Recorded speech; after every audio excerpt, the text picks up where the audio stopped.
Kita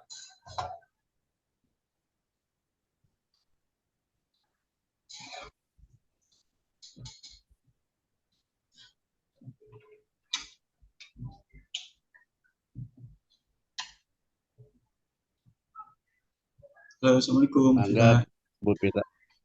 Kamu ya? Kamu ya? Oke, siap.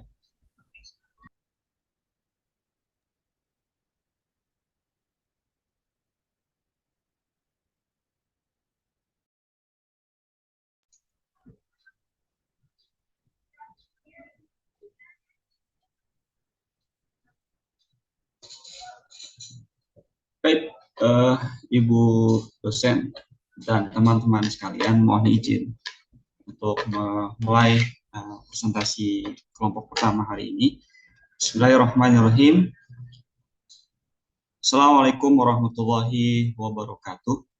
Waalaikumsalam warahmatullahi wabarakatuh. Alhamdulillahirrahmanirrahim. Wassalatu wassalamu ala rasulillah wa ala alihi ashabi ajmain. Yang terhormat Ibu dosen dan rekan-rekan sekalian di Register Teknologi Pendidikan yang hari ini tergabung menjadi satu kelas dari kelas A dan kelas F. Kami dari kelompok 1 ada mohon izin memperkenalkan diri.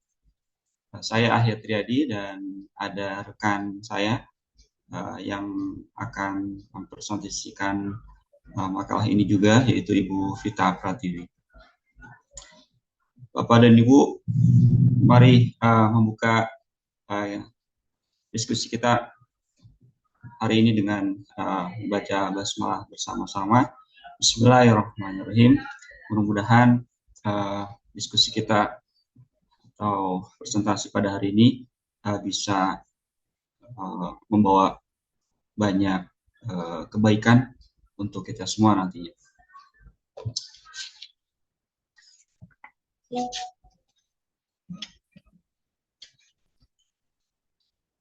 Baik, pada kesempatan hari ini kami mencoba mempresentasikan materi pertama, yaitu konsep dasar psikologi pendidikan.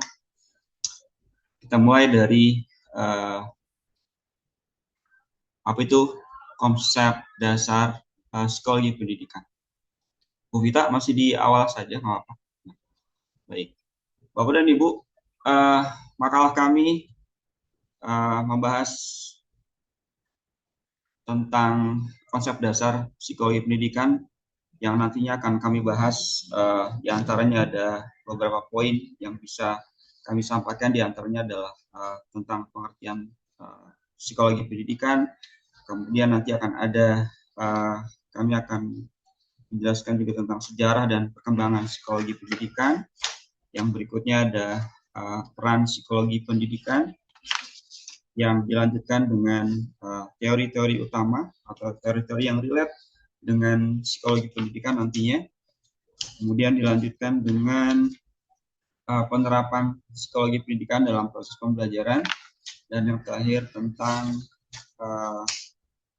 implementasi atau tantangan isu terkini dalam psikologi pendidikan. Slide ini terdiri dari kurang lebih 14 slide yang nantinya hanya memaparkan poin-poinnya saja, dan makalahnya mohon izin untuk Bu Vita udah di-share belum? Belum.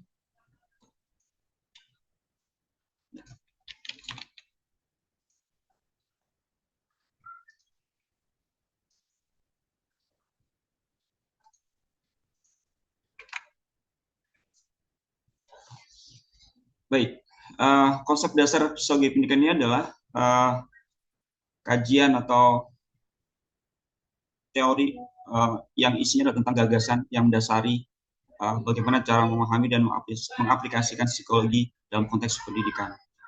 Konsep dasar psikologi ini nanti kita akan breakdown kembali menjadi beberapa bahasan.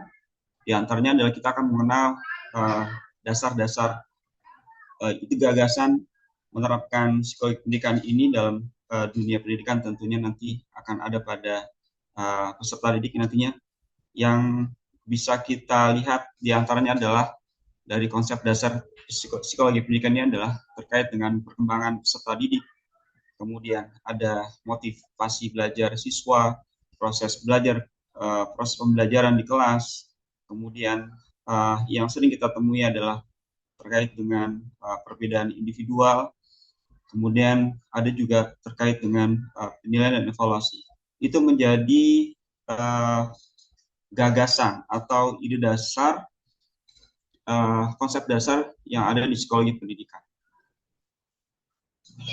Baik, yang berikutnya adalah kita akan mengenal kembali istilah dari psikologi yang kita ketahui bahwa psikologi pendidikan ini terdiri dari dua kata, ada psikologi dan ada pendidikan, yang kembali kita ingat bahwa psikologi itu berasal dari bahasa Inggris psychology, dan dia punya dua kata yang berasal dari bahasa Yunani, psyche dan logos. Psyche diartikan sebagai jiwa, soul, mind, spirit atau ruh, dan logos diartikan sebagai nalar, ilmu, nalar atau logika. Kemudian terkait dengan pengertian psikologi pendidikan, Bu Vita, muncul di slide keduanya.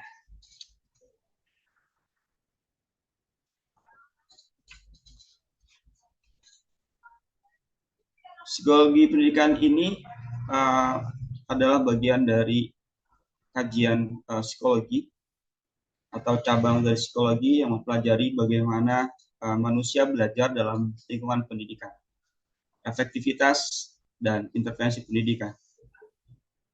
Psikologi pendidikan membantu guru nantinya dan pendidik dalam memahami perilaku, perkembangan, dan proses mental siswa selama belajar, sehingga dapat digunakan untuk merancang pendekatan pendidikan yang lebih efektif nantinya. Di antaranya, menurut Wolfok, pengertian psikologi pendidikan adalah studi yang sistematis mengenai perkembangan manusia yang berkaitan dengan proses belajar mengajar. Hal ini mencakup pemahaman tentang bagaimana siswa berpikir, belajar, dan berkembang, serta bagaimana mereka berinteraksi dengan lingkungannya, termasuk aspek sosial dan emosional yang mempengaruhi pembelajaran. Yang berikutnya, menurut Salvin, tahun 2018 mendefinisikan psikologi pendidikan sebagai ilmu yang mempelajari proses belajar dan pengajaran. Fokusnya adalah bagaimana cara siswa memproses informasi, bagaimana lingkungan sekolah mempengaruhi siswa, serta bagaimana guru dapat meningkatkan hasil pembelajaran melalui strategi yang sesuai dengan teori psikologi. Itu adalah dua pengertian psikologi dari dua ahli, yaitu dari Wolfok dan Salvin 2018. Yang berikutnya adalah kami akan mengemukakan terkait dengan sejarah dan perkembangan psikologi pendidikan. Lanjut di slide berikutnya, Bu Vita. Di sejarah dan perkembangan psikologi pendidikan. Bapak dan Ibu, sejarah dan perkembangan psikologi pendidikan ini dimulai pada abad 19. Di sana ada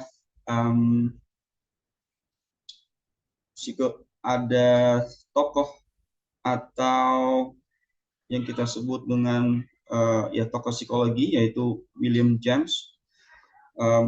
Pada awal abad 19, psikologi pendidikan mulai berkembang, dan pada saat itu ahli psikologi mulai tertarik untuk memahami proses belajar. Di antaranya adalah William James, seorang psikolog Amerika Serikat yang sering disebut sebagai salah satu pionir dalam psikologi pendidikan, yang melalui bukunya Talks to Teacher on Psychology tahun 1899, di mana ia memberikan panduan bagi para guru menerapkan prinsip-prinsip psikologi dalam mengajar. Ia menekankan pentingnya memperhatikan cara berpikir dan berkembangnya pemahaman anak-anak.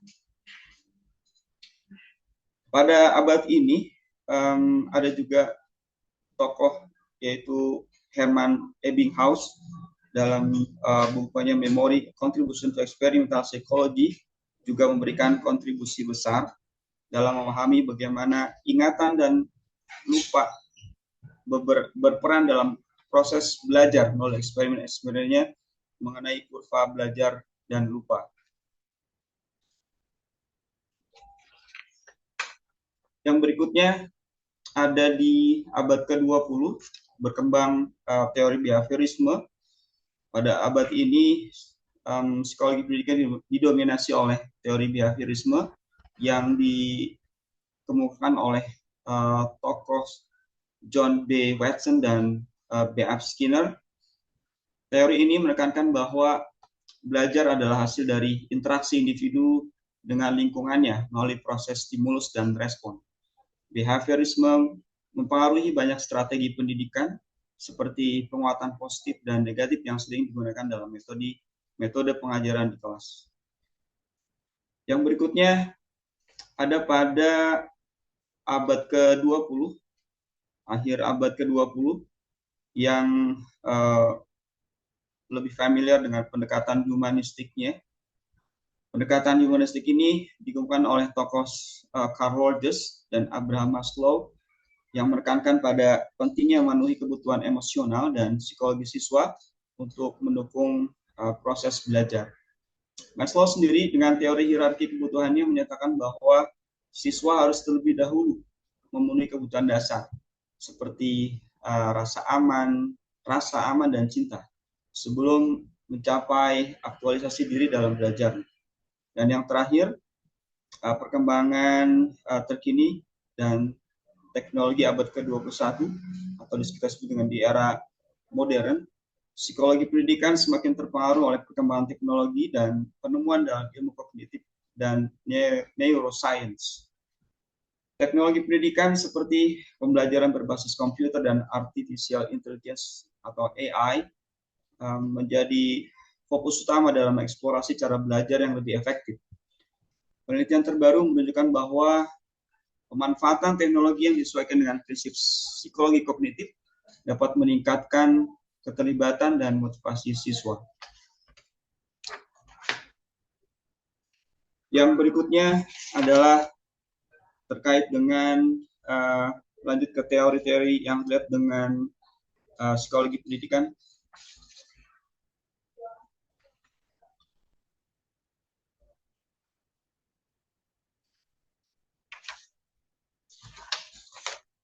Baik, Bapak dan Ibu, berikut adalah teori-teori yang lebih yang teori-teori utama yang ada dalam psikologi pendidikan yang biasa kita temukan dalam dunia pendidikan. Itu ada kita memahami ada teori behaviorisme, kemudian ada teori kognitivisme, ada teori konstruktivisme, dan ada juga teori motivasi. Di teori behaviorisme ini kita sudah sama-sama mengetahui bahwa teori ini menekankan pada perubahan perilaku sebagai hasil dari interaksi antara individu dan lingkungannya. Dalam dunia pendidikan, behaviorisme berfokus pada pengkondisian, di mana pembelajaran terjadi melalui proses stimulus dan respon. Perilaku dapat diukur, diubah, dan diperkuat melalui penguatan atau reinforcement. Teori kognitivisme adalah teori yang berfokus pada proses mental yang terjadi selama proses belajar, seperti pemrosesan penerimaan informasi, kemudian kemampuan memecahkan masalah, daya ingat, dan persepsi. Teori ini berbeda dari behaviorisme karena lebih tertarik pada bagaimana siswa memahami, mengorganisasi, dan menyimpan informasi di dalam otaknya daripada hanya memperhatikan perubahan perilaku yang dapat diamati. Yang berikutnya adalah teori konstruktivisme. teori ini berfokus pada cara siswa secara aktif membangun pengetahuan berdasarkan pengalaman mereka sendiri dan interaksi dengan lingkungan sekitar. Dalam teori konstruktivisme ini, pembelajaran dianggap sebagai proses yang dinamis, di mana siswa terlibat langsung dalam pemecahan masalah dan kolaborasi dengan orang lain. Yang terakhir, kita mengenal dengan istilah teori motivasi intrinsik dan ekstrinsik. Motivasi intrinsik kita bisa memahaminya dengan motivasi yang berasal dari dalam diri siswa tanpa mengharapkan imbalan eksternal. Siswa yang memiliki motivasi intrinsik ini belajar karena merasa tertarik, karena ada minat tersendiri dan mendapatkan kepuasan dari aktivitas itu sendiri. Mereka ingin belajar karena rasa keinginan tahu mereka, kemudian rasa senang mereka atau rasa pencapaian pribadi. Sedangkan motivasi ekstrinsik adalah motivasi yang berasal dari luar individu siswa, di mana siswa belajar untuk mendapatkan penghargaan dari luar atau menghindari hukuman. Penghargaan tersebut bisa berupa penilaian yang bagus, pujian, hadiah, atau bahkan hukuman dari seorang pendidik kepada siswanya.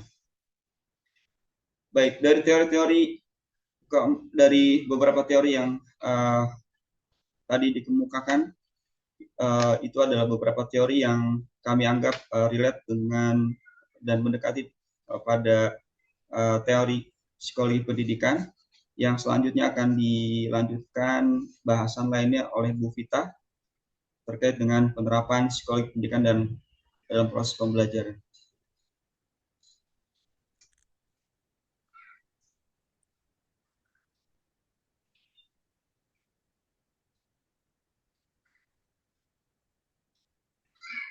Di penerapan, Bu Vita. Lanjut. Next. Nah, ini. Silakan. Saya lanjutkan.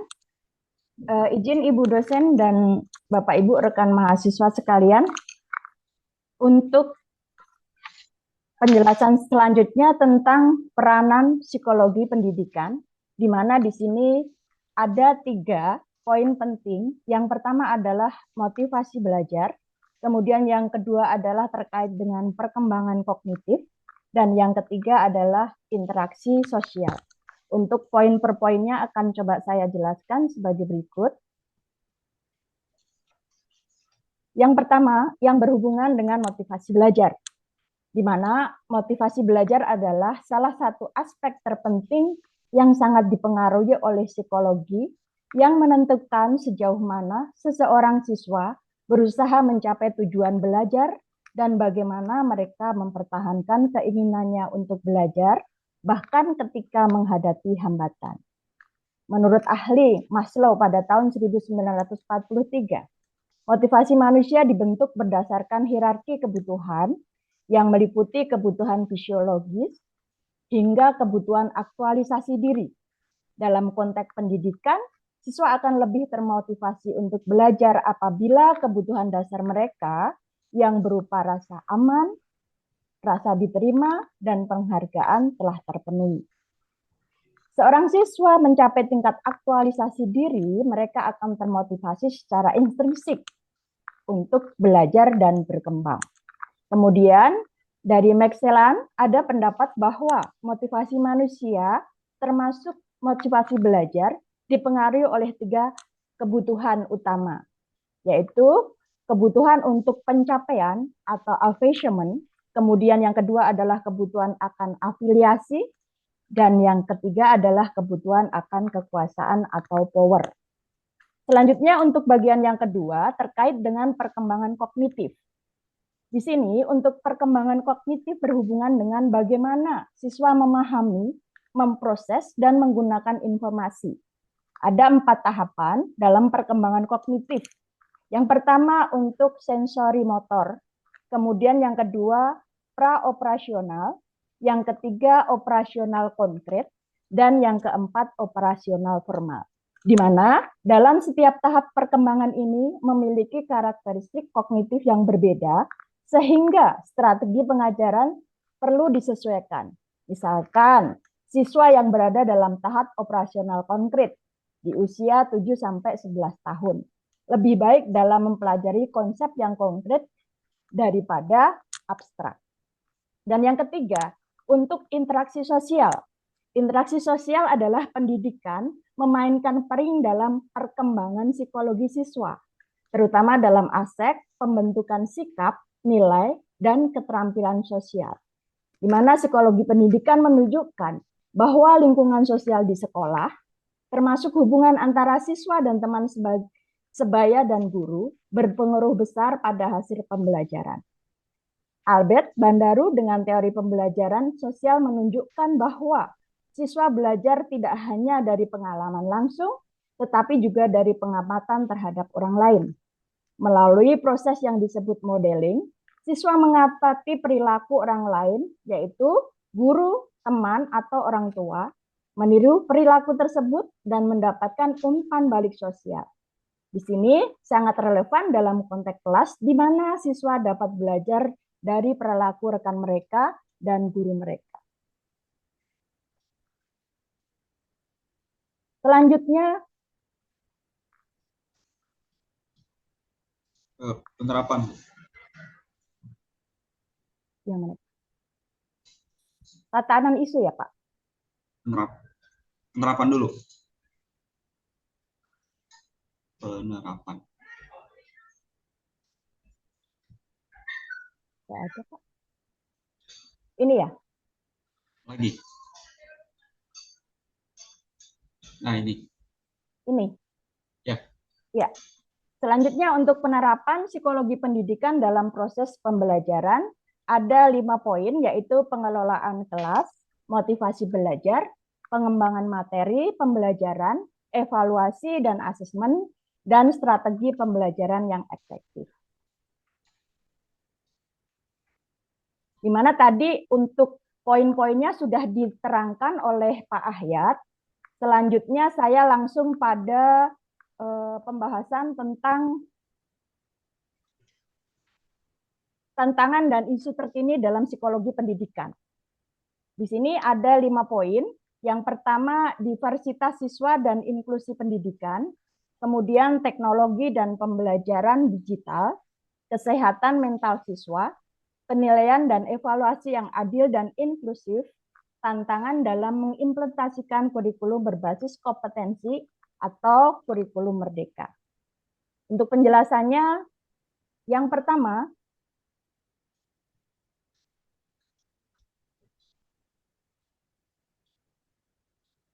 diversitas siswa dan inklusi pendidikan adalah bagaimana mengelola keberagaman siswa di kelas.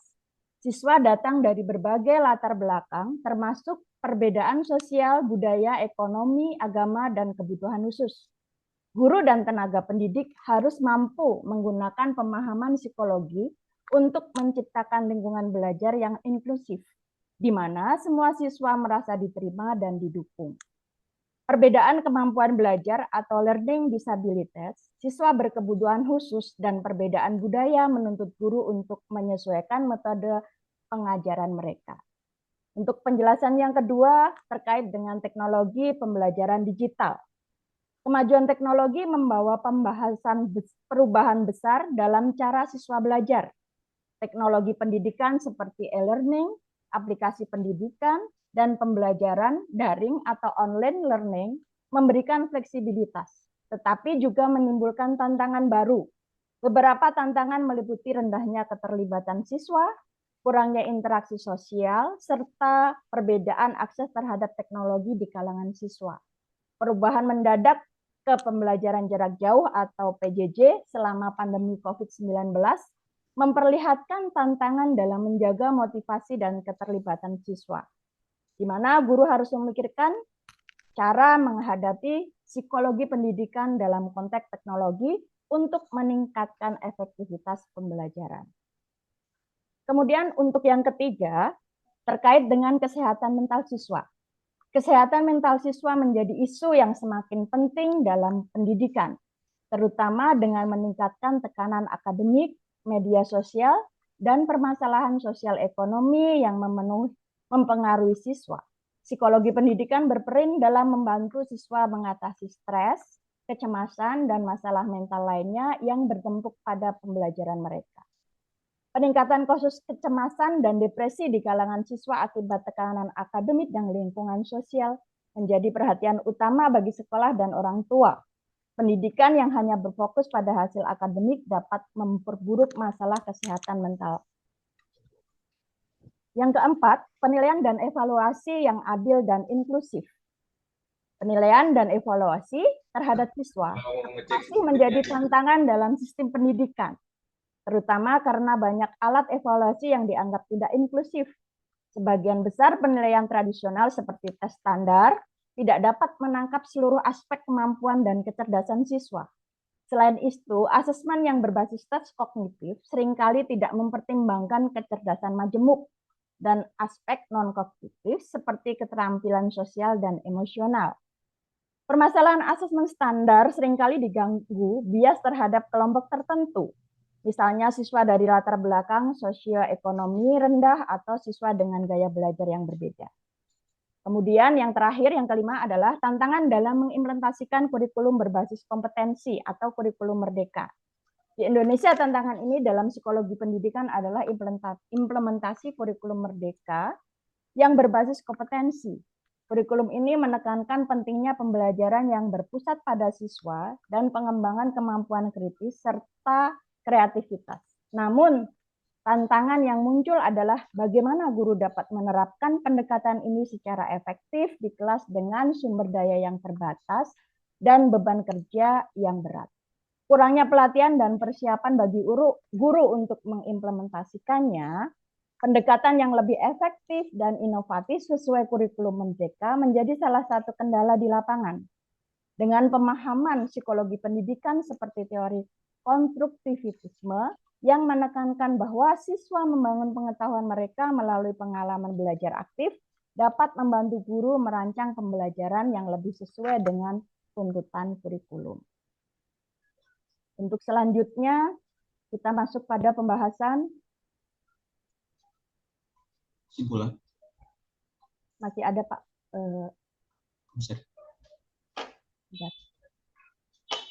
Ya. Peran dan pentingnya psikologi pendidikan bagi seorang guru. Di sini ada 8 poin yang perlu saya sampaikan untuk penjelasannya sebagai berikut.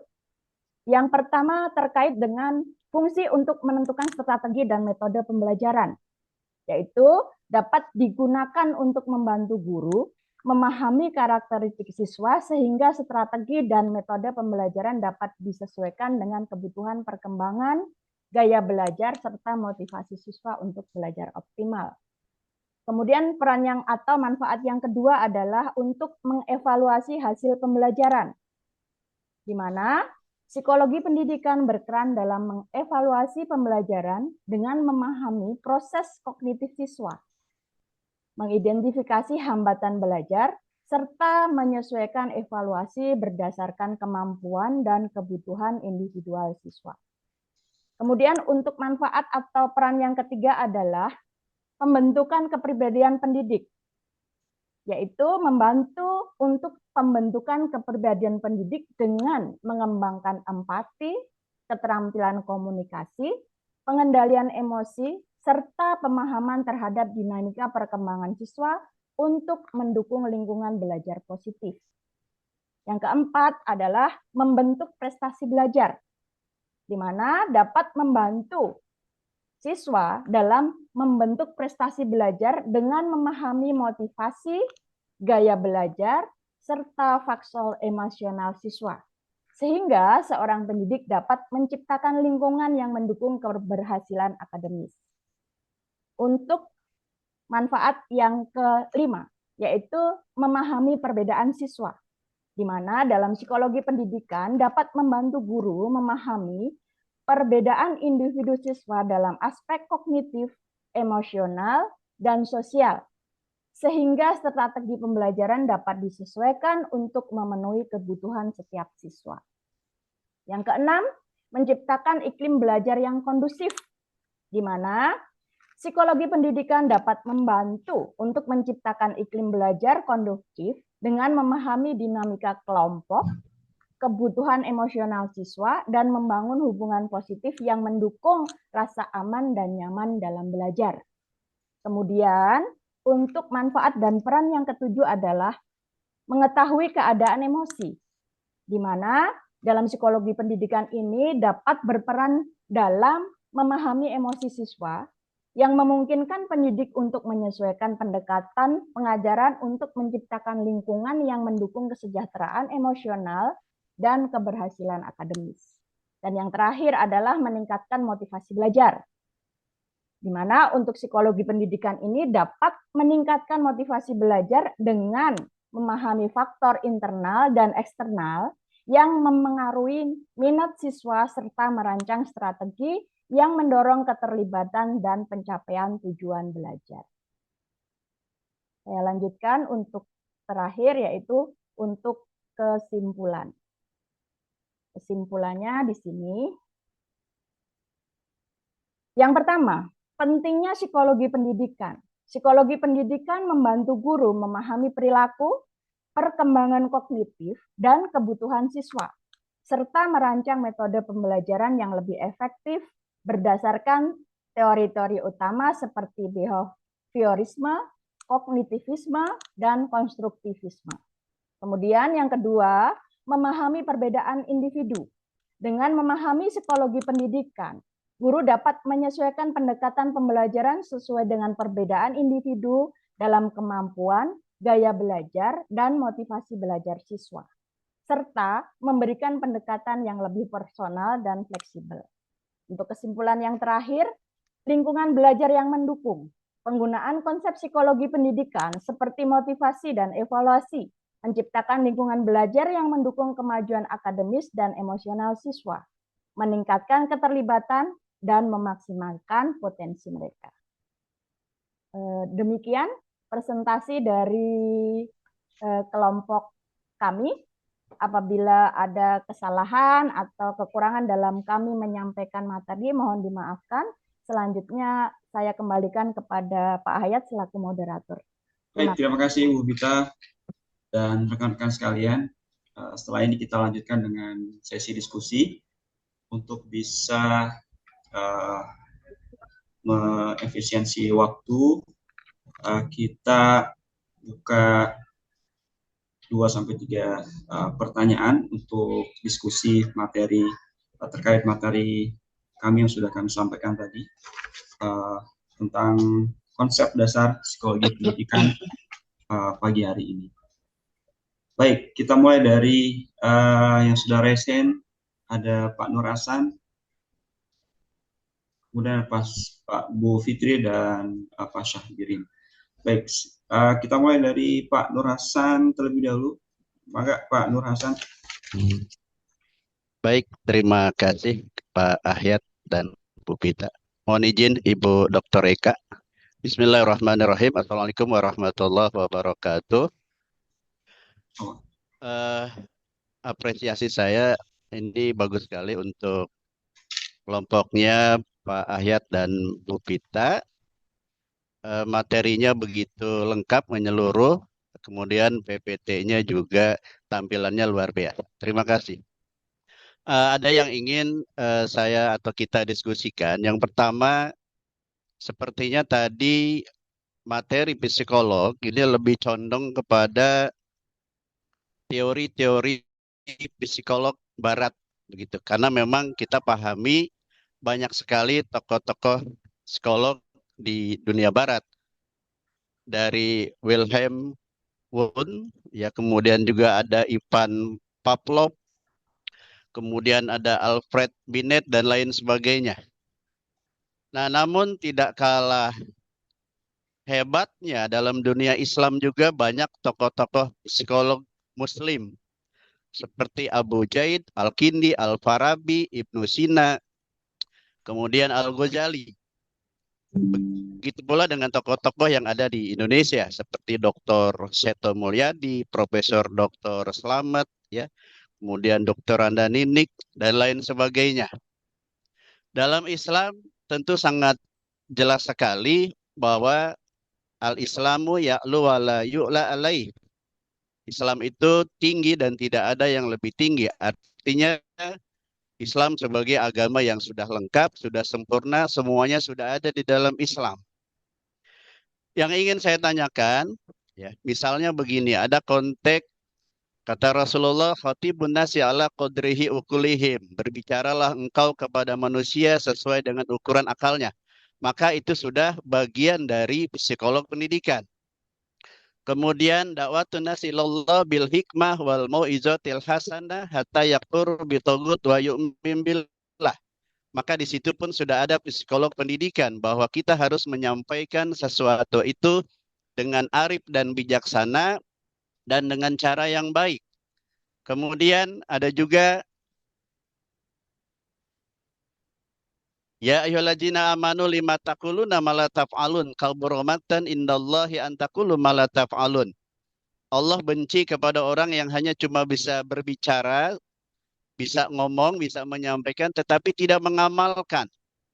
Ini jelas maknanya adalah psikolog juga bahwa kita harus memberikan suri tauladan yang baik kepada anak didik kita. Begitu pula yang lain-lain tentunya sangat lengkap sekali ada di dalam Islam.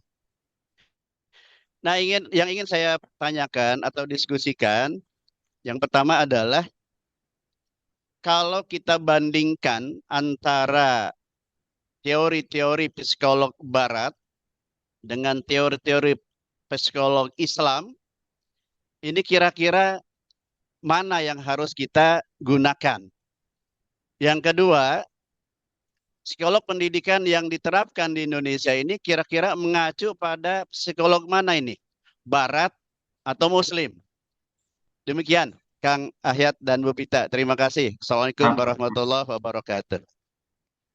Waalaikumsalam warahmatullahi wabarakatuh. Terima kasih Kang Hasan. Mohon izin untuk mengkonfirmasi dua pertanyaan tadi. Luar biasa pertanyaannya ini. Yang pertama adalah Kang Hasan menanyakan perbandingan jika dibandingkan teori-teori psikologi pendidikan yang ada di Barat dan Islam, mana yang kita pilih atau yang terbaik kita gunakan. Demikian. Ya, betul. Yang kedua adalah teori psikologi pendidikan yang ada di Indonesia ini ikut ke teori mana? Barat atau Islam? Demikian. Ya, Kang Hayat. Terima kasih. Baik, terima kasih. Kami tampung dulu pertanyaannya. Baik, yang berikutnya, tadi yang kedua adalah Bu Fitria. Maka Bu Fitria.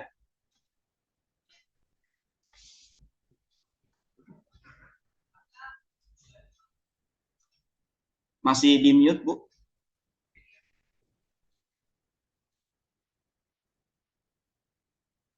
Oke, baik.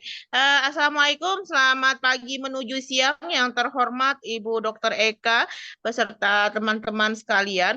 Ada yang menarik ketika saya tadi melihat tampilan paparan dari Bapak Ibu yang masalah kesehatan mental ya. Kebetulan secara yang terjadi taruhlah di sekolah saya gitu ya, di lapangan gitu ya, banyak anak-anak yang mengalami sebenarnya kesehatan mentalnya tuh terganggu. Mungkin ada yang Bapak Ibu dengar tuh anak-anak sekarang itu seperti barcode gitu ya, mengiris-iris tangan gitu ya. Kalau yang laki-laki itu mencari sensasi-sensasi ya dengan gaya-gayaan minum, ada yang seperti itu Bapak Ibu, terutama yang perempuan ya, karena faktor dan latar belakangnya. Nah, untuk kita nih sebagai pendidik gitu, apa sih yang sebenarnya harus kita lakukan? Karena kan tidak semua pendidik itu berlatar belakang psikologi atau guru BK. Kadang guru BK sendiri mengalami kewalahan tuh ngadapin yang seperti itu. Terima kasih Bapak Ibu. Paparannya bagus banget. Saya senang dengan tampilan-tampilan PowerPoint-nya, sangat menarik dan gampang dipahami. Terima kasih sudah sebagai inspirasi. Terima kasih Pak. Terima kasih Bu Fitri pertanyaannya. Terkait dengan kesehatan mental, pertanyaannya adalah apa yang harus kita lakukan terhadap siswa-siswi kita, peserta didik kita pada saat mereka ada di lingkungan sekolah seperti itu. Itu sangat mempengaruhi kan Pak ya, apa yang terjadi itu banyak Pak. Kalau kita presentasikan itu anak-anak generasi sekarang ya, ini generasi yang mungkin bisa kita katakan tuh generasi rapuh gitu ya. Itu Pak, karena untuk sebagai seorang pendidik, terutama saya kan bukan bidang studinya, bukan bidang studi seperti BK, bukan gitu ya.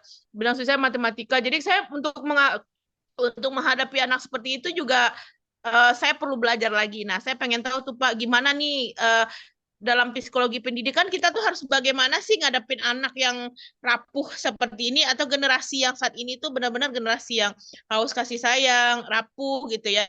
Yang ya kalau saya katakan kalau sudah ngiris-ngiris tangan itu berarti kan kesehatan mentalnya sudah terganggu. Itu Pak. Jadi saya lebih bertanya kepada aplikasi. Mohon maaf Bapak atas segala kekurangan saya, Bapak Ibu yang memaparkan materi dan yang terhormat Ibu Dr. Eka. Terima Terima kasih kasih. Fitri, mainnya bagus ya. Kita lanjut ke Ustadz Sabirin. Enggak, Pak Sabirin. Sehat Pak? Assalamualaikum warahmatullahi wabarakatuh. Waalaikumsalam warahmatullahi wabarakatuh. Jazakallah dikasih kesempatan. Materinya keren banget, komprehensif, paparannya menarik banget, asik. Eh, Bu Dokter, izin ikut bertanya ini. Tadi di slide itu ada tantangan dan isu terkini dalam psikologi pendidikan. Kemudian ada bahasan teknologi dan pembelajaran digital. Kemudian ada hubungannya juga dengan kesehatan mental siswa. Ya. Yang ingin kami diskusikan bersama itu bagaimana teknologi dapat diintegrasikan ke dalam lingkungan pembelajaran untuk mendukung beragam pelajar ya, dengan karakternya masing-masing sesuai dengan prinsip-prinsip psikologi pendidikan.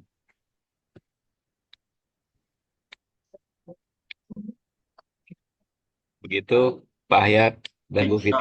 Pak Sabirin, mohon izin diulang lagi Pak. Iya. Mohon izin. Bagaimana penerapan Bagaimana teknologi dapat diintegrasikan ke dalam pembelajaran untuk mendukung beragam pelajar dengan karakternya masing-masing sesuai dengan prinsip-prinsip psikologi pendidikan tentunya Pak. Baik, terima kasih. Jazakallah. Waalaikumsalam. Baik, terima kasih Pak Sabrin dengan pertanyaannya. Kita mulai diskusi dari pertanyaannya Pak Hasan. Bu Vita sudah bisa kita menjawabnya.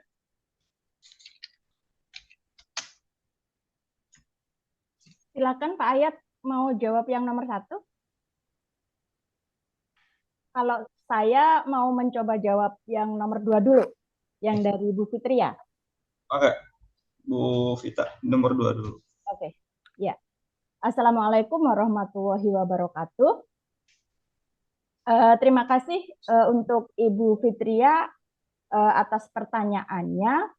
Di sini saya mencoba memberikan jawaban, di mana dalam pertanyaan Ibu tadi menanyakan bagaimana psikologi pendidikan itu dapat berperan atau bermanfaat dalam mengatasi masalah gangguan kesehatan mental siswa. Mohon maaf sebelumnya Bapak Ibu sekalian, adakah di sini yang berprofesi sebagai guru sekolah dasar? Ada Ibu? Atau kebanyakan mungkin guru SMA atau SMK? SMP, SMA. SMP, SMA ya.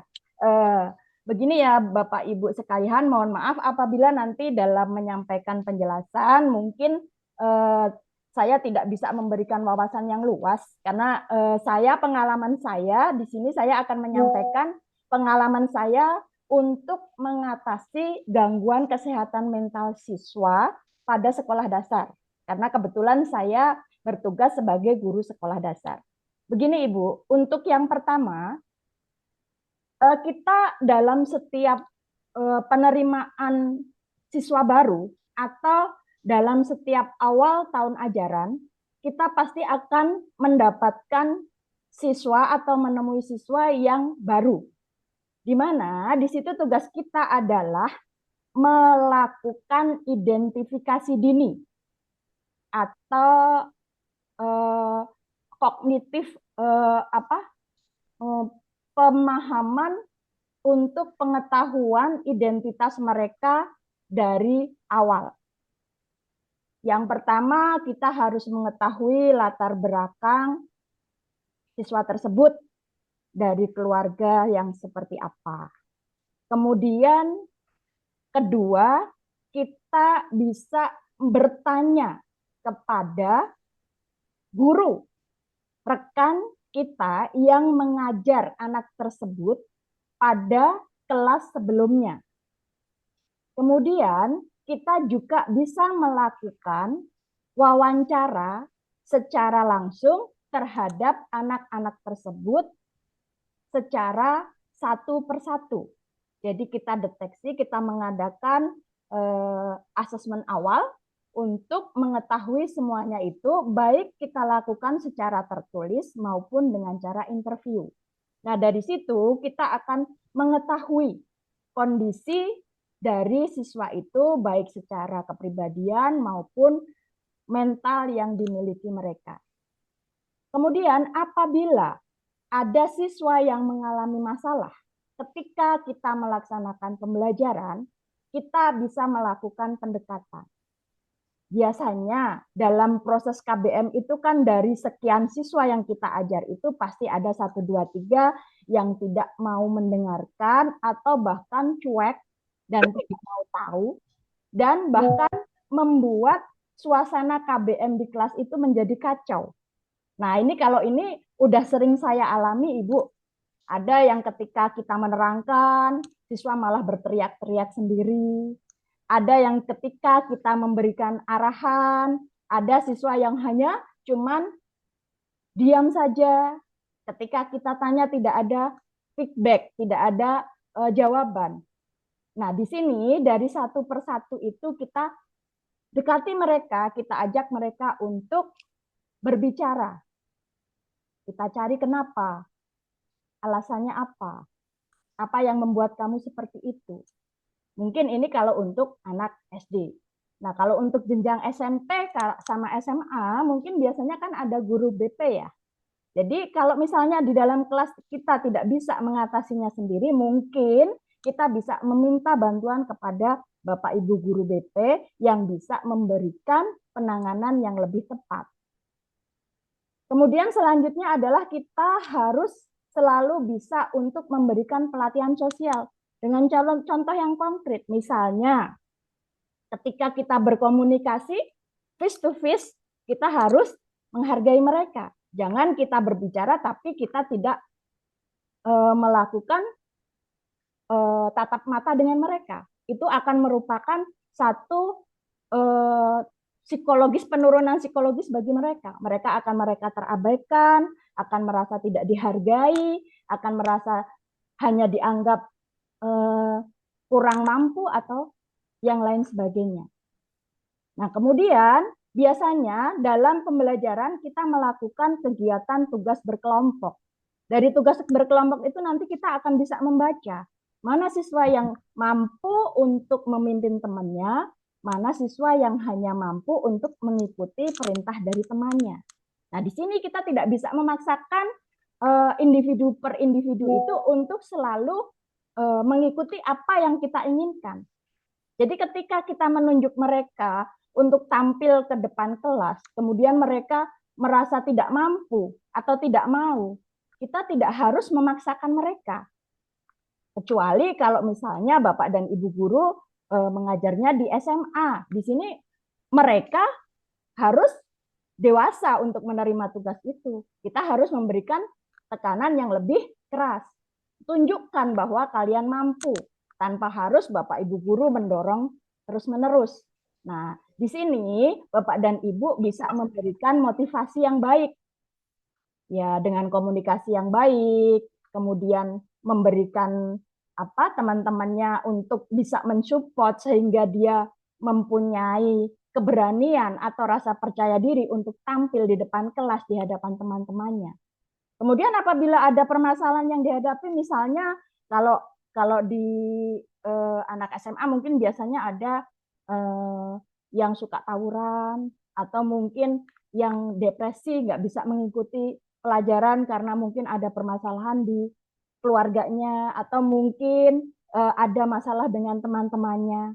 Nah, di sini untuk kita bisa menjaga kesehatan mental mereka itu yang utama, kalau menurut saya kita harus bisa mengadakan pendekatan approach dengan komunikasi yang terus-menerus. Ada kalanya memang kita harus memberi jarak supaya mereka tahu bahwa komunikasi itu penting.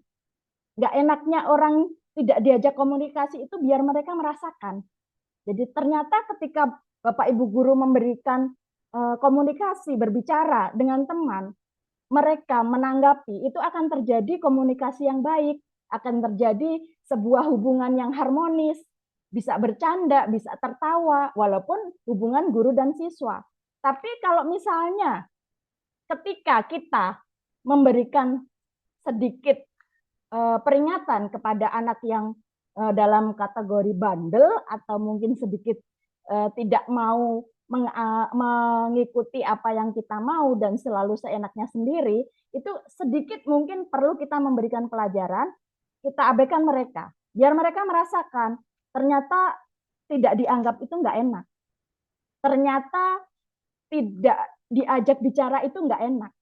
Nanti akhirnya mereka akan merasa bahwa kita sebagai gurunya itu adalah orang yang penting dalam membantu mereka untuk menyelesaikan masalah. Itu satu poin. Kemudian apabila ternyata hal tersebut tidak bisa kita laksanakan, mungkin solusi yang terakhir kita bisa berdiskusi dengan guru BP. Kalau misalnya sampai ke guru BP tidak terjadi penyelesaian, maka kita bisa memanggil orang tuanya supaya semuanya bisa teratasi dengan lebih baik dan bisa tertanggulangi secara dini. Kemudian untuk pemberian program edukasi di sekolah-sekolah kan sering ada seminar-seminar yang berhubungan dengan pendidikan untuk pemberian penyuluhan seperti anti narkoba, kemudian pelecehan seksual, atau mungkin bullying yang sekarang sudah marak diselenggarakan di sekolah-sekolah. Dengan adanya kegiatan-kegiatan tersebut akan sedikit membantu siswa untuk berpikir secara luas, menambah wawasan mereka, sehingga mereka yang tadinya merasa apatis, mereka yang merasa dirinya sudah tidak sama dengan teman-temannya, tidak bisa mengikuti pembelajaran dengan baik, tidak bisa bersosialisasi dengan baik dengan teman-temannya, secara perlahan akan bisa merubah diri mereka untuk menjadi lebih baik. Itu mungkin jawaban dari saya ya Ibu ya. Jadi jangan sampai kondisi yang terjadi pada siswa, dalam artian mereka yang mengalami sedikit gangguan mental itu, terus kita asumsikan bahwa mereka itu anak yang di luar anak-anak pada umumnya. Jadi kita lihat dulu latar belakangnya apa, kemudian kita lihat karakter mereka bagaimana, biar kita tahu jati diri mereka seperti apa, maunya mereka apa, kita harus bagaimana. Nah, di sini faktor yang utama adalah komunikasi. Yang utama kita harus bisa bekerja sama dengan guru BP atau guru BK dan orang tua mereka sebagai orang yang paling bisa memberikan masukan yang paling konkret dan yang paling bisa kita percaya. Itu saja jawaban dari saya, Ibu Fitri. Terima kasih. Apabila ada kesalahan dan kekurangannya, saya mohon maaf. Assalamualaikum warahmatullahi wabarakatuh.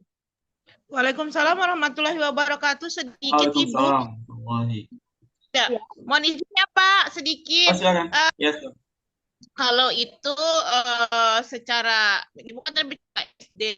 Kalau saya mintanya secara general kan secara umum, apalagi kalau saya ngajarnya kan di anak-anak usia yang memang sedang pubertas gitu ya. Biasanya rata-rata sekolah melakukan hal itu, Bu. Cuma kira-kira karena kita nih teknologi pendidikan kan ya. Tadi saya ingat sekali bahwa ada teori metode behaviorisme dan konstruktivisme. Nah, menurut Bapak Ibu nih, teori apa nih yang kan seperti saya kata tadi sekedar bukan dari psikolog ya, bukan dari BP gitu. Kira-kira dalam mengajar itu metode apa nih? Apa metode konstruktivisme atau behaviorisme yang bagus nih untuk anak-anak yang mengalami kesehatan mental ya, gangguan kesehatan mental ya Bu, bukan apa gitu, yang kesehatan mentalnya sedang terganggu itu. Itu maksud saya Bu. Kalau yang tadi terima kasih, insya Allah itu pasti dilakukan di sekolah-sekolah gitu ya. Tapi tepatnya saya ingin lebih sebagai seorang guru, misalnya saya guru matematika atau guru bahasa Indonesia, kita lebih melakukan metode apa nih? Apakah behaviorisme atau konstruktivisme? Itu maksudnya untuk lebih apa namanya? Supaya ke depan ketika saya mengajar itu akan menjadi lebih baik lagi buat anak-anak saya. Terima kasih, Bu. Oh iya, oke. Ibu Fitri, boleh saya sambung jawabannya ya Bu ya, yang tadi? Silakan. Jadi kita lihat dari masalahnya dulu mungkin ya Ibu ya. Jadi kita lihat dari masalahnya. Apabila anak itu mengalami permasalahan, jadi kesehatan mentalnya itu terganggu dalam sosial, maka mungkin teori yang tepat adalah teori behaviorisme. Karena ini akan menekankan pada perubahan perilaku siswa dan hasil dari interaksi antara individu dengan lingkungannya.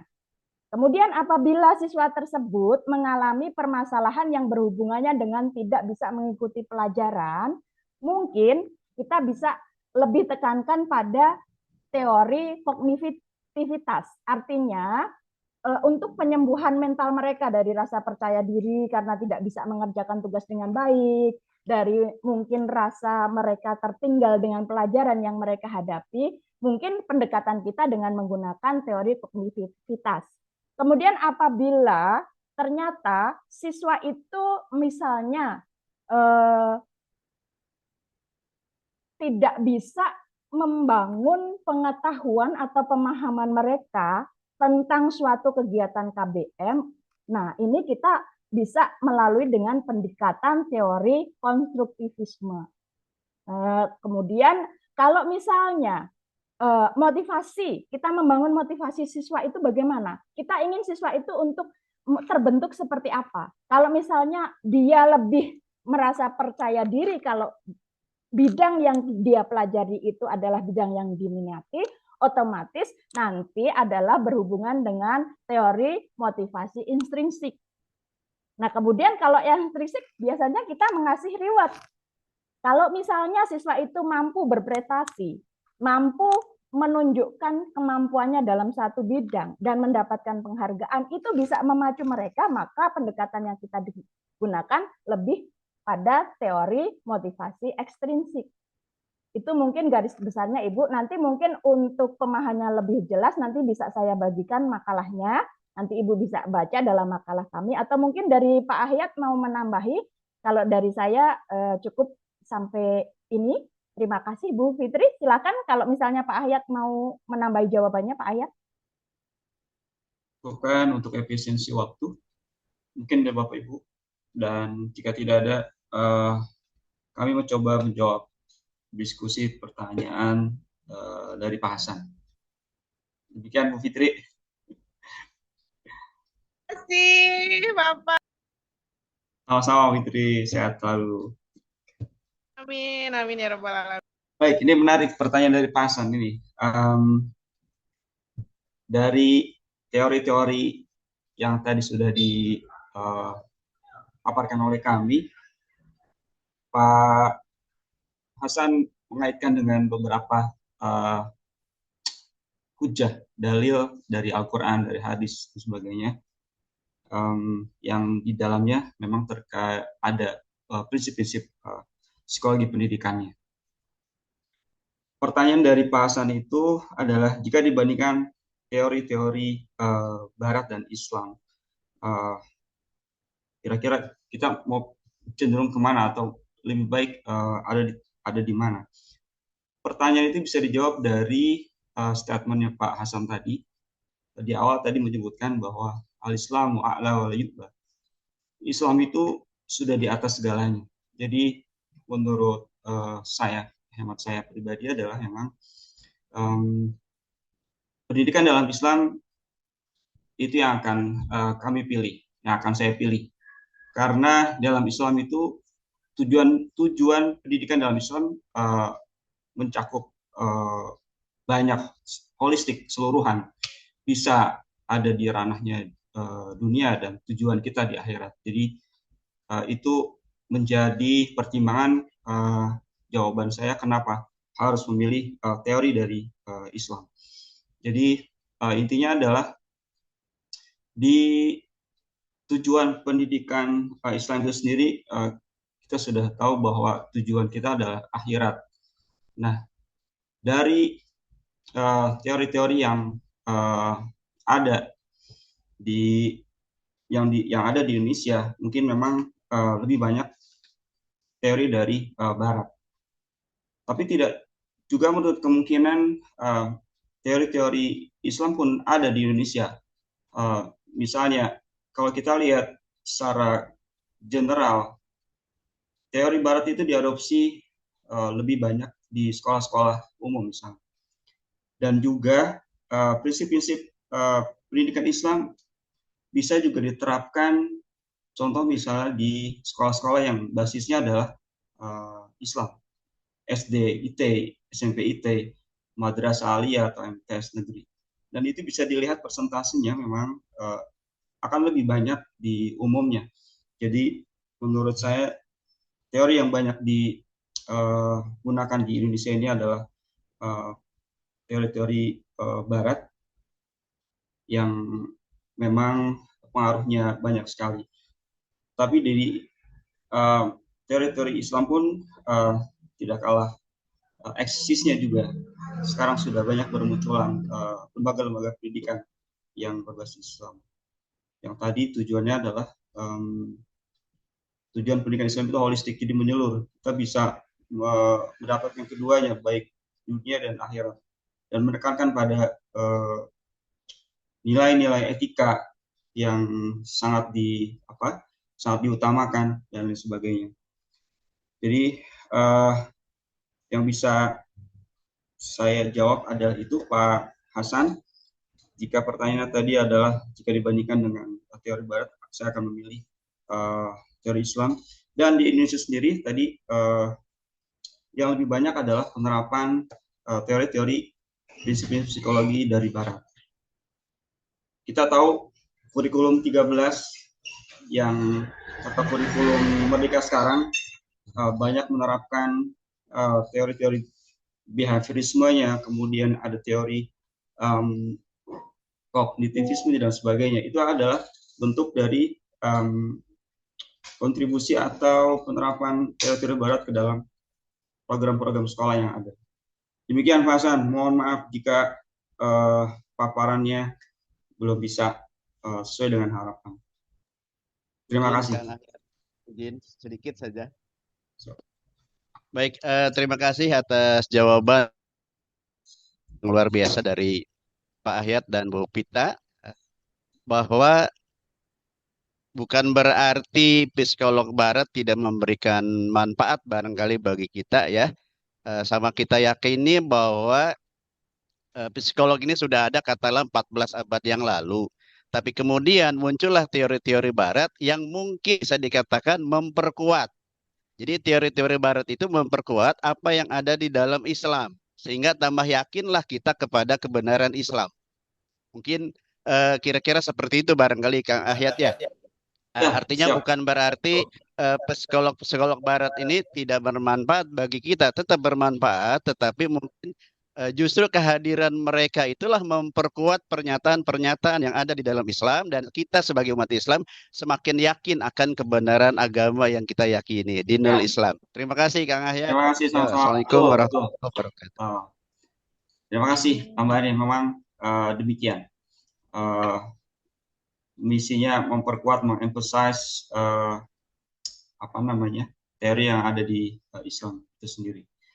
Siap, Kang Kita Ahya. berlanjut ke pertanyaan ketiga dari Ustadz Sahbirin. Bu Vita mau melanjutkan jawabannya atau bagaimana? Boleh saya coba jawab? Silakan. Ya, Pak Sabirin, terima kasih untuk pertanyaannya Pak Sabirin ya. Saya coba jawab, tapi mohon maaf nanti apabila dalam menjawab belum bisa maksimal, nanti mungkin bisa dijelaskan lebih lanjut dengan Ibu dosen kita, Ibu Eka. Jadi tadi pertanyaannya tentang integrasi teknologi dalam kegiatan belajar untuk mendukung pembelajaran sesuai dengan prinsip psikologi pendidikan. Begitu ya Pak Sabirin? Ya, kurang lebih begitu. Terkait dengan pelajarnya juga, dengan beberapa karakternya mereka. Oke. Mungkin di sini saya bisa memberikan yang jawaban yang pertama. Cara-cara yang bisa dilakukan mungkin yang pertama adalah pembelajaran interaktif, di mana untuk seperti yang sudah kita laksanakan sekarang ini dalam kegiatan kurikulum Merdeka, kita dibiasakan untuk menggunakan platform e-learning dan aplikasi pembelajaran yang memungkinkan siswa untuk terintegrasi secara aktif dengan materi seperti menggunakan kuis online, kemudian menggunakan pembelajaran secara interaktif dengan mengadakan game, atau pada semester-semester sebelumnya sudah banyak kita dapatkan pemahamannya dari Pak Ahyat sama Pak Guntur ya tentang pembelajaran dengan menggunakan quiz online atau game learning dan sebagainya. Kemudian yang kedua adalah personalisasi pembelajaran, Pak, yaitu memanfaatkan teknologi untuk menyediakan materi yang dapat disesuaikan dengan kebutuhan dan gaya belajar siswa. Menyesuaikan kesulitan yang dihadapi terhadap kemampuan siswa. Jadi kita tidak bisa memaksakan semua siswa itu mahir dalam melakukan, misalnya ketika mereka belajar menggambar dengan menggunakan AutoCAD, atau mereka mampu mengerjakan pembelajaran dengan menggunakan Quizzes, hasilnya akan lebih bagus, atau kita meminta mereka untuk menjawab pembelajaran dengan menggunakan ujian Google Form dan sebagainya. Jadi sini semua siswa itu memiliki kelebihan dan kekurangan masing-masing. Daya tangkap mereka, kemampuan mereka, mereka miliki atau skill yang mereka miliki perlu kita pertimbangkan di sini. Kemudian umpan balik, artinya menggunakan alat digital. Biasanya kita memberikan kepada siswa, memberikan penugasan dengan mencari referensi baik melalui internet, baik menggunakan komputer desktop, laptop, atau gadget yang lainnya. Kemudian untuk sumber belajar, ini bisa kita lihat melalui video, kemudian podcast, dan materi-materi dari referensi multimedia yang lainnya yang dapat terjangkau dan dapat dimanfaatkan siswa untuk belajar lebih menarik, sehingga mereka lebih bisa tertarik untuk belajar dan lebih semangat dalam belajar. Kemudian ada kolaborasi virtual seperti yang sedang kita laksanakan ini, bisa juga untuk memfasilitasi kerja kelompok. Artinya seperti yang sedang kita laksanakan ini adalah salah satu contoh integrasi teknologi dalam pendidikan. Jadi kita nggak harus bertemu langsung, kita nggak harus mencatat semua kegiatan kita dengan menggunakan buku dan pulpen, tapi kita bisa bertemu secara online dengan menggunakan bantuan aplikasi Zoom, kita bisa mencari referensi dari internet untuk belajar. Apabila kita bertanya kepada narasumber, mungkin seperti sekarang Pak Sabirin tanya saya dan Pak Hayat sebagai narasumber, apabila jawaban dari saya dan Pak Hayat belum bisa memuaskan keingintahuan Pak Sabirin bisa mungkin searching sendiri di internet, mencari referensi dari buku-buku yang lain secara online atau lain sebagainya. Itu saja mungkin jawaban dari saya, Pak Sabirin. Kalau misalnya ada tambahan dari Pak Ahyat, monggo silakan. Dan nanti mungkin bisa diteruskan oleh Ibu dosen kita. Terima kasih Bu Vita, luar biasa jawab pertanyaannya Bu ini. Pak Sabirin, dikit lagi, 7 menit lagi nih. Ya, boleh sedikit ini tadi menambahkan jawaban Bu Vita terkait dengan pertanyaan Bu Fitri ya. Oh ya, mangga silakan. Ya, tadi kan Silakan. kita berkutat pada teori-teori Barat ya. Tidaklah salah benar apa yang disampaikan sama Ustadz Hasan tadi ya. Tapi karena kita sebagai mahasiswa MTP UIA gitu ya, Muslim gitu kan. Artinya ada hal yang perlu kita ambil dari dan kita pelajari dari Al-Quran dan tentunya hadis. Mungkin mengutip dari surah Yusuf ayat 108, Qul hadhihi sabili ad'u ilallah ala basirah ana wa man ittaba'ani wa subhanallahi wa ma ana minal musyrikin. Sebagai seorang muslim, yang pertama ketika terjadi masalah baik itu pada diri kita atau sebagai guru atau kepada peserta didik kita, tentunya kita harus kembali kepada Allah dulu.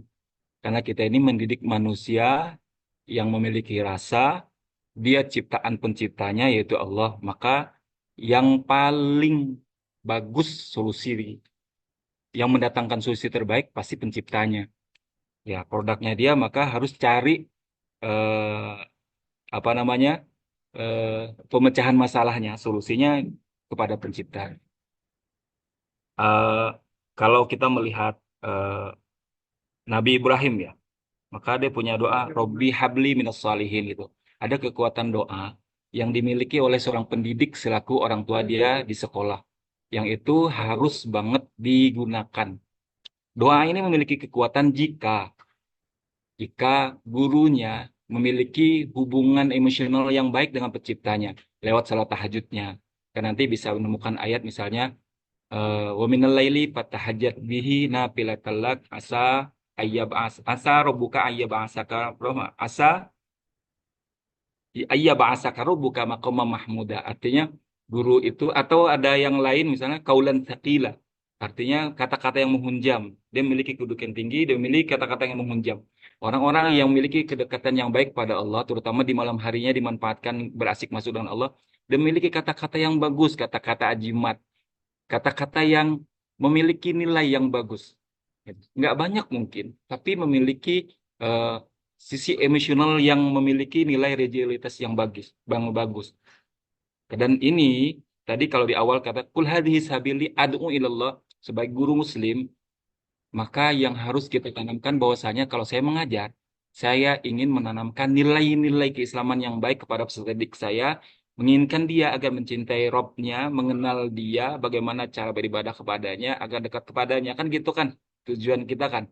Apalagi paham bersamalah kita dari ayat 56 itu, bahwa penciptaan kita untuk ibadah. Maka mengajar adalah ibadah, masalah pasti ada solusi. Karena pencipta kita yang kita hasil produk pencipta, maka kembalikan ke pencipta untuk solusi masalahnya.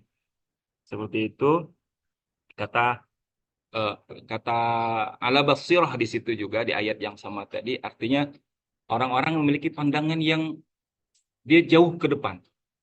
Artinya ketika melihat masalah pada anak, dia bisa mengurai masalah itu.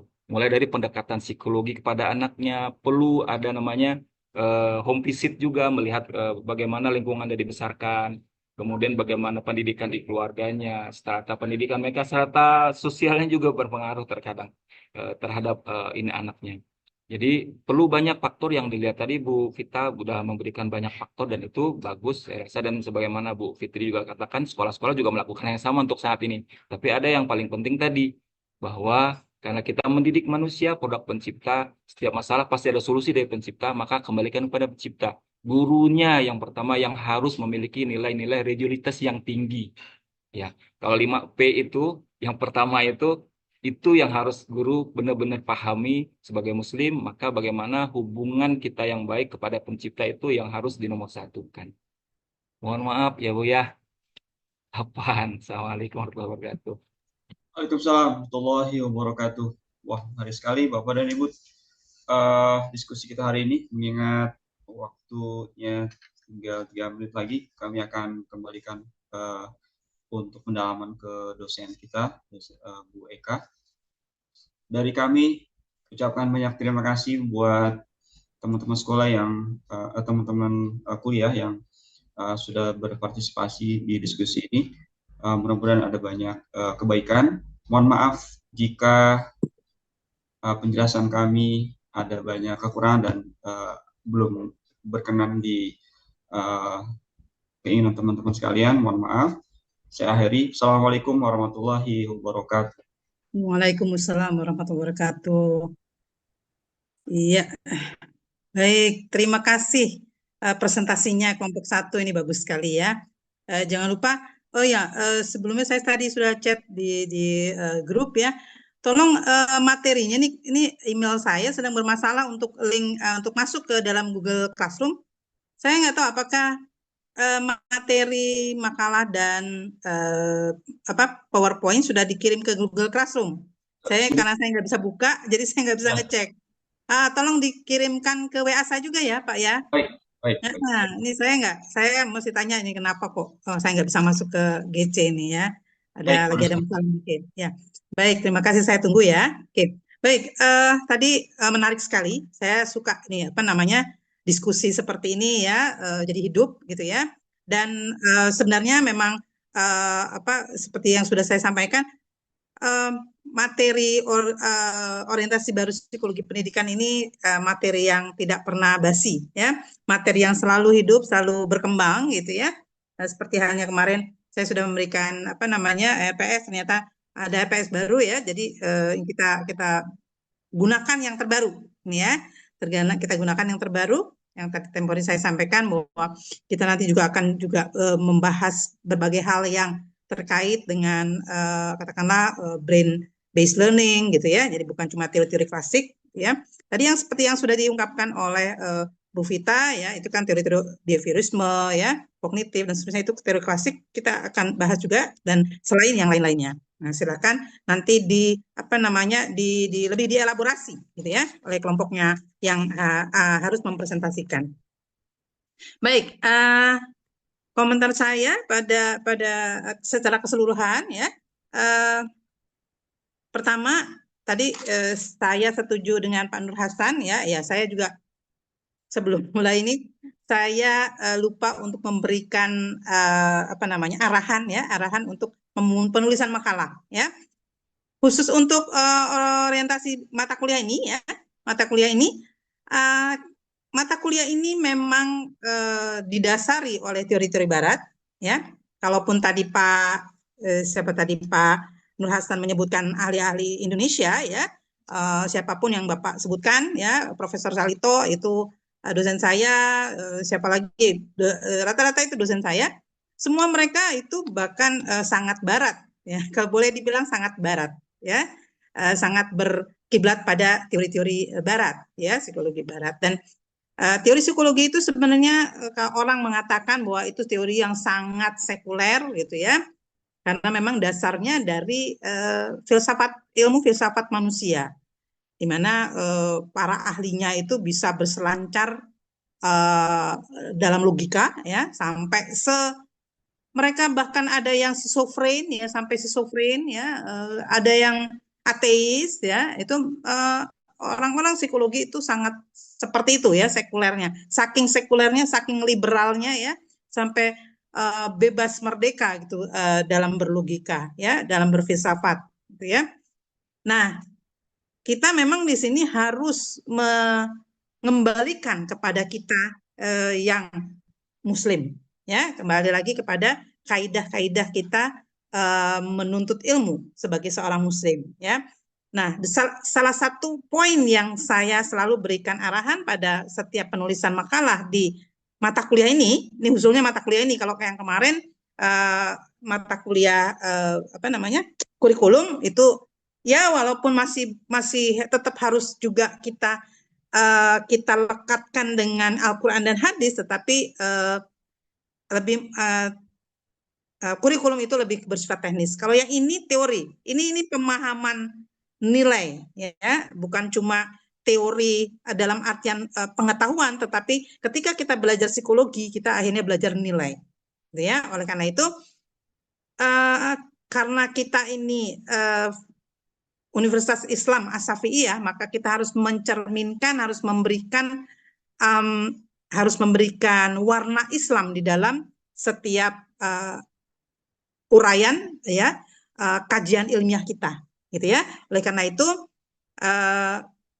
dalam makalah ini, ya, mohon nanti kelompok 1 tolong ditambahkan, ya, ayat-ayat Al-Quran dan hadis, ya, yang relevan dengan topik yang dibahas, gitu ya. Begitu pula nanti kelompok-kelompok lain ketika membahas topik, gitu ya, tema yang dibahas di dalam makalahnya, tolong masukkan ayat-ayat apa atau hadis apa, ya, yang relevan dengan topik itu, gitu ya. Sehingga kita tidak lepas dari sumber ilmu kita. Bapak Ibu, saya mempercayai bahwa sumber ilmu Al-Quran adalah sumber ilmu, sumber dari semua ilmu. Apapun ilmu itu ada di dalam Al-Quran, ya, geologi, ya, psikologi apalagi, ya, psikologi pendidikan itu udah pasti, ya, di dalam Al-Quran. Ilmu pendidikan, ilmu psikologi itu pasti, ya, itu dasarnya itu ada, ya. Kemudian juga geologi, astronomi, apalagi ilmu, ya, biologi, ya, sampai ilmu biometrik, apalagi istilahnya, yang sampai ke atom, ya, inti atom, ya, itu ilmu apalagi itu, ya, ada semua di dalam Al-Quran, gitu ya. Al-Quran adalah sumber dari segala sumber ilmu. Hanya kita nih orang Islam yang belum menggalinya, gitu ya, belum menggalinya. Jadi salah satu contohnya yang saya mungkin saya pernah cerita, ya, saya pernah ikut satu training, ya, di luar negeri, ya, di Singapura. Waktu itu trainernya namanya Anthony Robbins dari Amerika, ya, itu trainernya Lady Di, ya, trainernya juga si Presiden Amerika, ya, yang ketika itu terpuruk, setelah dia terpuruk karena ada ada selingkuhan dengan Lewinsky, ya. Dan akhirnya beliau terpuruk. Nah, beliau bisa bangkit lagi karena si trainer itu yang memberikan coaching, gitu ya. Namanya Anthony Robbins. Nah, 5 hari 5 malam saya ikut trainingnya, ya, gitu. Dan bukan main, saya cuma geleng kepala di situ sambil saya bilang, aduh, bodohnya saya, itu kan Islam, gitu ya. Itu kan ada di Al-Quran, itu kan hadis, gitu ya. Jadi apa yang disampaikan, apa yang diterapkan, apa yang diajarkan, ya, apa yang ditrainingkan oleh Anthony Robbins itu semuanya adalah perilaku yang harusnya diterapkan orang-orang Islam, gitu ya. Dan pada dasarnya sudah kita terapkan, ya. Bangun subuh, kita bahkan harusnya bangun sebelum subuh, kan?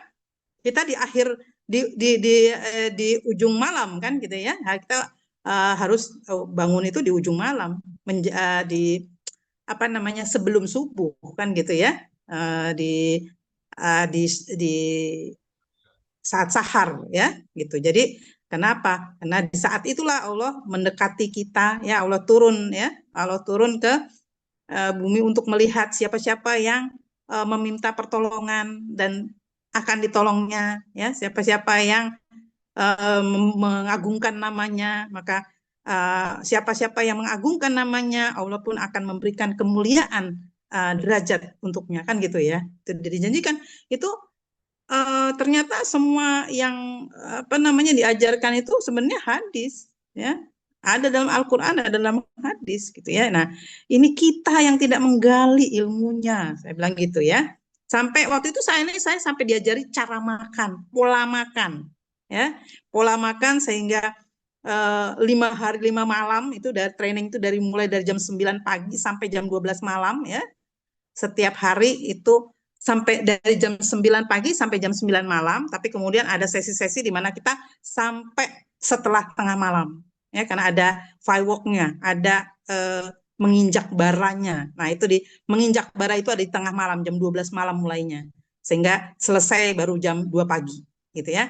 Nah, itu beliau full 5 hari 5 malam itu dengan kondisi fisik yang sangat-sangat hebat, gitu ya, yang sangat stamina kuat. Karena apa? Karena ternyata beliau mengatakan itulah yang beliau amalkan, gitu ya, si Anton. Saya lagi berpikir, ya Allah, ternyata itu juga ya sebenarnya ya perilaku itu juga yang diajarkan Rasul gitu. Untuk kita supaya kita stamina kita kuat, supaya kita tetap sehat gitu ya.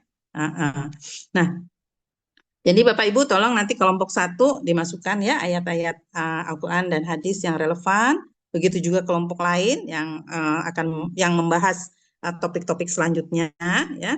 Nah, ini jadi memang betul, jadi semua ilmu itu dasarnya Al-Quran dan hadis, ya, sumber dari, kita harus mempercayai bahwa Al-Quran adalah sumber dari segala sumber ilmu, sehingga harus kita kembalikan lagi, ya, kita kerucutkan. Kita gunakan ilmu-ilmu barat itu, ya, itu sebagai salah satu sumber, gitu ya. Kenapa? Karena mereka sudah lebih rajin, gitu ya, melakukan penelitian-penelitian. Gitu ya. Penelitian itu terutama penelitian-penelitian di bidang kedokteran dan psikiatri, ya, kalau di luar negeri itu ya, itu yang banyak sekali. Kemudian kalau kita buka lagi Al-Quran, kita baru terkaget-kaget gitu, oh ternyata betul, ya, buktinya apa, itu sudah dilakukan ya oleh ahli-ahli barat, gitu ya. Jadi salah satu penelitiannya nih ya, salah satu penelitiannya itu adalah bahwa giving, ya, memberi, ya, bersodakoh gitu ya, kalau bahasa kita bersodakoh ya, memberi, ya, itu ternyata orang yang memberi secara ikhlas, ya, itu ternyata jauh lebih bahagia daripada orang yang memberi karena adanya pemberi. Ada itu ada jurnalnya. Nanti saya share jurnalnya, ya. Itu penelitian orang barat tuh, ya. Ternyata jadi dia membuat eksperimen ya. Satu kelompok ya diminta untuk memberikan sesuatu, ya, memberikan yang terbaik yang mereka punya, ya. Itu dengan ikhlas. Yang satu kelompok lagi yang dia memberi tapi dengan pamrih, dengan dia berharap apa, gitu ya. Nah, gitu ya. Nah, ternyata setelah dilihat secara psikologis, ya, dibuat kuesioner gitu ya. Ada kuesioner yang mengukur derajat kebahagiaan, ya. Ternyata orang yang memberi secara ikhlas, ya, tadi itu, ya, itu jauh lebih tingkat kebahagiaannya jauh lebih tinggi, gitu, dibandingkan dengan kelompok yang satunya lagi, ya. Nah, ini menunjukkan bahwa, ya, refer back to Al-Quran dan hadis, gitu ya, ternyata ikhlas itu, ya, rasa syukur itu membuat kita jauh lebih bahagia, jauh lebih sehat, gitu. Nah, gitu Pak, ya. Jadi tadi kembali lagi Pak Nur Hasan, saya sangat setuju bahwa kita harus memang yang digunakan oleh para ahli pendidikan kita di Indonesia memang teori-teori barat. Tetapi teori-teori barat itu kita gunakannya sebagai salah satu sumber ilmu sebenarnya, gitu ya. Jadi hasil-hasil penelitiannya, gitu ya, praktek secara praktisnya, ya, yang seperti apa sih, gitu ya. Nah, karena memang kalau di Al-Quran dan hadis itu masih Quran itu kan pedoman, ya, namanya pedoman, ya, belum sampai detail. Nah, detailnya itu yang harus kita pelajari sumbernya ya, selain hadis juga hasil-hasil penelitian, termasuk penelitian dari barat, gitu ya. Jadi seperti itu. Nah, kedua tadi, pertanyaan dari Bu Fitria, pakai teori apa sih, gitu ya? Teori yang mana nih, gitu ya? Nah, Bapak Ibu, teori atau pendekatan yang kita pelajari di dalam mata kuliah ini nantinya ya, dan juga mungkin kalau nanti Bapak Ibu akan mengelaborasi dengan pengetahuan yang lain ya dalam hal psikologi ya, itu memang berbagai pendekatan, berbagai teori ya, behavioristik, tadi konstruktivistik, humanistik, yang mana sih yang paling bagus ya? Nah, jawabannya adalah tidak ada satu teori pun yang cespleng, gitu ya. Tidak ada satu sama seperti halnya kita masak ya, bumbu apa sih yang paling enak, gitu kan ya? Nah, nggak ada. Jadi memang perpaduan ya, pendidikan ini perpaduan. Kita harus memadukan antara ya beberapa pendekatan. Jadi harus kita variasikan, Bapak Ibu. Nggak bisa kita pakai yang behavioristik saja, gitu ya. Oh, kalau ini, jadi tergantung case apa, kasus apa yang kita hadapi. Ya, kasusnya apa, permasalahannya apa, sehingga kita bisa, kalau kita sudah sampai pada kesimpulan, oh masalahnya ini, ya, inti masalahnya. Nah, inti masalahnya, baru kita bisa lihat solusinya gimana. Kita harus pakai yang mana nih? Pendekatan A, B, C, ya, variasi A, B atau variasi C, A, ya, atau mana duluan, apa D, F, G, gitu misalnya, seperti itu. Jadi nggak bisa ada satu teori yang cespleng. Kita harus memvariasikan. Oleh karena itu kita harus kuasai seluruhnya. Kita harus pahami maksudnya, ya, harus kita pahami behaviorisme itu seperti apa, ya, kognitif itu seperti apa, konstruktivisme seperti apa, ya. Kemudian humanisme juga seperti apa, termasuk brain based learning itu seperti apa. Kita pelajari semua, pahami semua, sehingga kita mampu menerapkannya pada saat yang tepat, gitu ya, pada kasus yang tepat, gitu ya, pada kasus secara tepat. Jadi jangan sampai sakit perut, ya, misalnya kita kasih obatnya yang sakit pusing, gitu ya, itu nggak akan mengatasi masalah, gitu ya. Nah, seperti itu contohnya ya, analoginya. Oke, kemudian bagaimana teknologi diintegrasikan dalam pendidikan. Bapak Ibu sekarang sudah sampai di abad ke ya, yang paling modern nih, di mana semua informasi itu di ujung jari, ya, semua hal bisa kita kolaborasi, kita bisa menjadikan teknologi itu sebagai teman kita, tapi juga dia bisa jadi musuh kita, ya. Sekaligus bisa jadi bisa menjebloskan kita ke jurang kesesatan. Ini harus hati-hati, ya. Jadi sekarang ini betapa mudahnya, ya, betapa mudahnya kita menggunakan teknologi itu, bahkan kita bisa menggunakannya jarak jauh, gitu ya. Nah, saya sudah bisa nih memantau cucu saya ya, dimanapun saya berada, dengan dengan menggunakan karena adanya teknologi CCTV. Saya bisa memantau melalui HP. Saya bisa kemanapun saya pergi ya, sementara saya tetap bisa memantau cucu saya di rumah dengan pengasuhnya.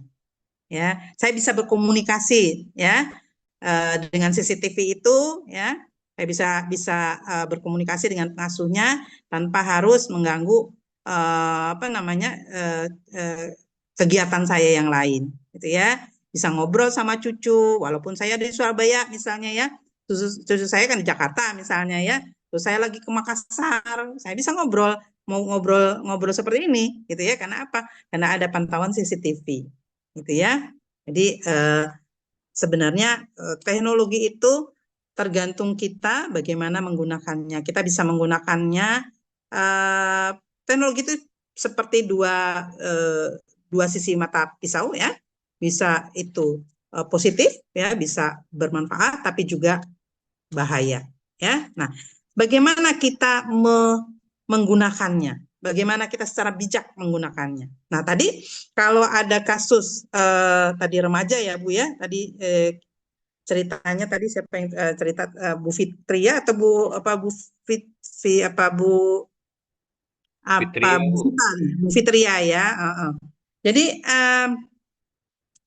sekarang ini kita sudah harus melihat cara berkomunikasi kita ya, berkomunikasi kita dengan mempertimbangkan bahwa anak-anak kita ini adalah produk generasi Z. Bukan Z lagi kali ya, sekarang ini kalau Bapak Ibu mengajarnya di SD, di SD atau SMP ya, itu generasi alfa Bapak Ibu sekarang ini ya. Jadi generasi yang bilang generasi strawberry, yang disenggol sedikit ya, dicolek sedikit itu udah cuil ya, itu berarti strawberry itu kalau udah cuil Bapak Ibu ya, kita panen pagi, tapi udah kecuil sedikit, sore udah busuk. Gitu ya. Itu yang namanya strawberry. Nah, itulah anak-anak kita sekarang. Gitu ya. Nah, ini saya dapat pengalaman kemarin saya ngasih pelatihan di satu sekolahan ya. Satu sekolah ya, ada guru yang sharing Bapak Ibu. Sharingnya adalah bahwa ada siswa, ini SMA ya, ada siswa yang nggak senang sama wali kelasnya. Nggak senang sama wali kelasnya, itu bahkan usul bahwa saya nggak mau punya wali kelas begitu, wali kelasnya ganti aja deh, gitu kan ya. Wali kelasnya yang diganti, bayangkan Bapak Ibu. Dia minta wali kelasnya yang diganti. Bukan dia minta pindah kelas, tetapi minta wali kelasnya diganti. Digeser gitu. Diganti aja deh, tuker wali kelas gitu kan. Nah, ini kan bayangkan kalau dulu kan kalau kita nggak cocok gitu, saya nggak cocok deh di kelas ini gitu ya. Dia usul sama gurunya misalnya, Bu, Pak, saya pindah aja deh, pindah kelas, nggak enak di kelas itu, gitu ya. Ini terbalik, ini bahkan dia usul wali kelasnya aja diganti, gitu, ya. Nah ini bedanya nih generasi dulu dengan sekarang, generasi milenial ya dengan generasi Z sekarang ini, generasi Alpha sekarang ini, gitu ya. Nah ini kemampuan kita memahami ya, memahami kepribadian anak-anak kita ya, bagaimana sih mereka ya, cara berkomunikasi mereka. Ini kita kemudian secara timbal balik kita harus ya kembalikan kepada diri kita bahwa yang namanya mendidik ya, mendidik itu bukan hanya dengan logika, bukan hanya dengan kognitif, tetapi mendidik dengan hati. Gitu ya. Nah, nanti kenapa saya bilang mendidik dengan hati? Nanti kita akan pelajari ya. Apa itu yang namanya mendidik dengan hati? Kita akan pelajari di tema-tema yang berikutnya ya. Maksudnya mendidik dengan hati itu apa? Gitu ya. Nah, ini waktunya sudah terbatas, ini sudah hampir jam 12 ya. Jadi nanti silakan Bapak Ibu, saya sangat menghargai kalau di dalam makalah yang tayangkan atau yang dibuat ya dan dipresentasikan itu ada hasil-hasil penelitian juga, gitu ya, ada hasil riset misalnya gitu ya. Jadi oh teorinya begini nih, hasil risetnya begini, gitu ya. Jadi bukan hanya teori itu tok, tetapi bahwa teori ini didasari juga oleh hasil riset ya, yang bunyinya seperti ini, hasilnya seperti ini ya, dan menurut Al-Quran ya dan hadis gitu ya.